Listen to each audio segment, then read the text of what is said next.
অবশ্যই চাইছি পশ্চিমবঙ্গের পরিবর্তন। কেন চাইছি? এই যে তৃণমূল সরকার যা দুর্নীতি করেছে, মানে সব কিছুতে, মানে শিক্ষা, বালি, কয়লা, হ্যাঁ, পাথর, রাস্তা, আবাস যোজনা, মানে হেনপ নেই যে সেন্ট্রাল গভর্নমেন্টের প্রকল্পগুলো সব টাকা ঝেড়ে খেয়েছে এরা। এই জন্য তো মানুষ পরিবর্তন চাইছে অবশ্যই, এবং আমরাও চাই যে পরিবর্তন হোক। তো একটা ভেড়ি ছিল, সেই ভেড়িটাকে ভরাট করে ফেললো, ভরাট করে প্লট করে বিক্রি হয়ে গেল।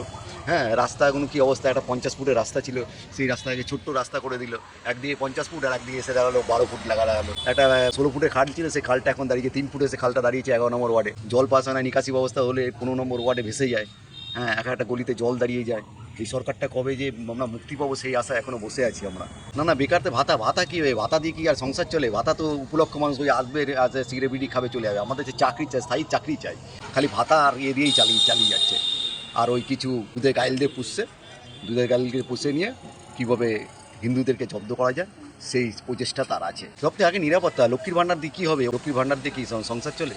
মানুষের নিরাপত্তা, নারী নিরাপত্তা যদি না হয়, একটা নারী মুখ্যমন্ত্রী হয়ে যে নারী নিরাপত্তা নাই, এটা তো একটা কলঙ্ক, এই রাজ্যের একটা কলঙ্ক।